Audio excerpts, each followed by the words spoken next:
హల్లెలూయా యేసు ప్రభున్ ఎల్లరు స్తుతించుడి. వల్లభుని చర్యలను తిలకించి స్తుతించుడి.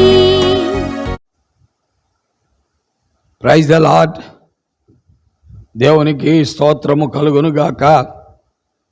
మరొక శ్రేష్టమైన ఉదయాన్ని మనకిచ్చిన మానవ నిర్మాణకుడు, సర్వలోక సృష్టికర్త, మానవ పాప పరిహారార్థమై సాక్షాత్తు మానవుడిగా ఈ భూమి మీదకు వచ్చి మానవ పాప పరిహారము చేసిన యేసుక్రీస్తు ప్రభువారి నామం పేరిట చేరువచ్చిన వారందరికీ వందనాలు తెలియజేస్తూ ఉన్నాను.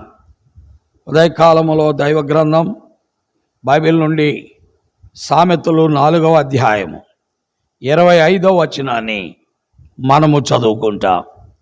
నీ కన్నులు ఇటు అటు చూడక సరిగాను, నీ కనురెప్పలు నీ ముందర సూటిగాను చూడవలను. దైవ గ్రంథం బైబిల్లో సామెతలు 4వ అధ్యాయం 25వ వచనములో దేవుడు పలుకుతున్న మాట, నీ కన్నులు ఇటు అటు చూడక సరిగాను, నీ కనురెప్పలు నీ ముందర సూటిగాను చూడవలను. మానవ జీవితంలో అతి ప్రాముఖ్యమైనది కన్నే. ఆ కన్ను చీకటైతే దేహమంతా చీకటైపోతుందని మత్తయి సువార్త 6వ అధ్యాయములో శరీరధారిగా ఈ లోకములోకి వచ్చి మానవుల మధ్య సంచరించిన ప్రభు అయిన యేసుక్రీస్తు వారు స్పష్టముగా 6వ అధ్యాయములో ఆయన ఈ మాట సెలవిచ్చారు.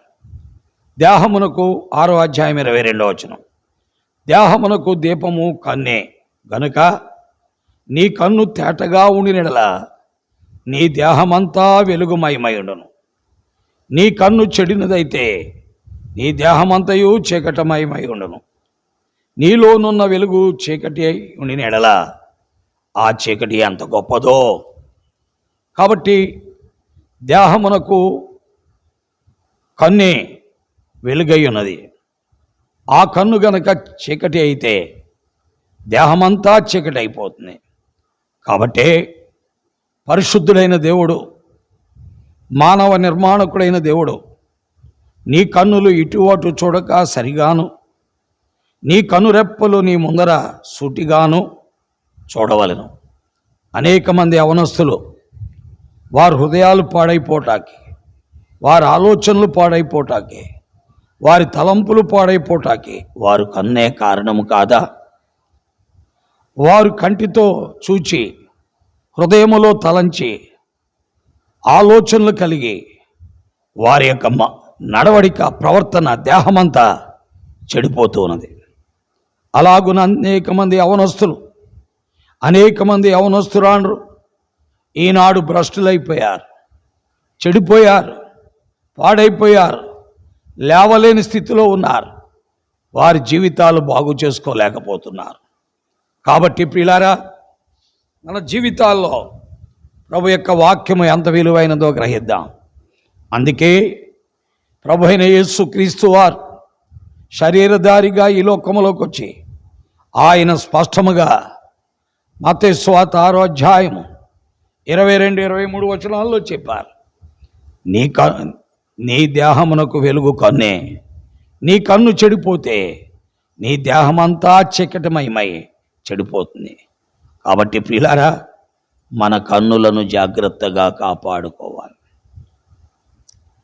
మన కన్నులో అటు ఇటు చూడక సరిగాను, కనురెప్పల ముందర సూటిగాను ఉండాలి. అందుకనే పూర్వకాలంలో అలాంటి దేవుని సేవకులు ఉండేవారు. ఈనాడు అలాంటి దేవుని సేవకులు లేరు. ఆ దేవుని సేవకులతో కూడా నడుస్తుంటే తల పక్కకి తిప్పితే వెంటనే అడిగేవారు, ఎందుకు అలా చూస్తున్నావు, ఎవరిని చూస్తున్నావు, దేన్ని చూస్తున్నావు అని. అందుకని ఆ దేవుని సేవకులతో నడిచినంతసేపు వారు సూటిగానే చూస్తూ ఉండేవారు, అటు ఇటు చూడక. అందుకే ఈనాడు ఆ దేవుని సేవకులతో నడిచినటువంటి వ్యక్తులు కూడా దేవుని కొరకే బ్రతుకుతున్నారు. ఇలారా ఈనాడు అలాంటి సేవకులు లేరు, అలాగు నేర్చుకునే యవనస్తులు కూడా లేరు. ప్రియమైన యవన కుమారుడా, యవన కుమార్తె, ఇప్పటికే నీ జీవితం పాడైపోలేదా? ఇప్పటికే నీలో ఉన్న పరిస్థితులన్నీ చెడిపోలేదా? ఇప్పటికే ఆ సెల్ ఫోన్ కల్చర్ ద్వారా నీ బ్రతుకు భ్రష్టత్వానికి వెళ్ళలేదా? ఏదో 10th క్లాసులో ఎక్కువ మార్కులు వచ్చాయి, ఇంటర్మీడియట్లో ఎక్కువ మార్కులు వచ్చాయి, నేను ఇంటర్మీడియట్ పాస్ అయిపోయి ఇంజనీరింగ్లో చేరబోతున్నాను అని అనుకుంటున్నామే, కానీ మన హృదయం ఎంత చెడిపోయిందో, మన దేహం ఎంత చెడిపోయిందో, మన ఆలోచనలు ఎంత చెడిపోయాయో, మన యొక్క తలంపులు ఎంత చెడిపోయాయి అనే చింత ఈనాడు యవనస్తురాంటికి లేదు. ప్రియా స్నేహితులారా, వాక్యం వింటున్న తల్లిదండ్రులారా, మీ బిడ్డలు జాగ్రత్త పడాలి, బాగుపడాలి అంటే వారి కనులు సూటిగాను సరిగాను, వారి కనురెప్పలు మరి అటు ఇటు చూడక సరిగాను ఉండాలి. తద్వారా వారు బాగుపడతారు. ప్రభువైన యేసుక్రీస్తు వారు ఈ లోకములోకి వచ్చింది బాగు చేయటానికే, స్వస్థపరచడానికే. నీ కన్నులు చెడిపోతే, నీ హృదయం చెడిపోతే, నీ తలంపులు చెడిపోతే, నీ ఆలోచనలు చెడిపోతే స్వస్థపరచగలిగిన వాడు ప్రభువైన యేసుక్రీస్తు వారు. అందుకే ఆయన అన్నాడు, స్వస్థపడగోరుచున్నావా అని అడిగాడు.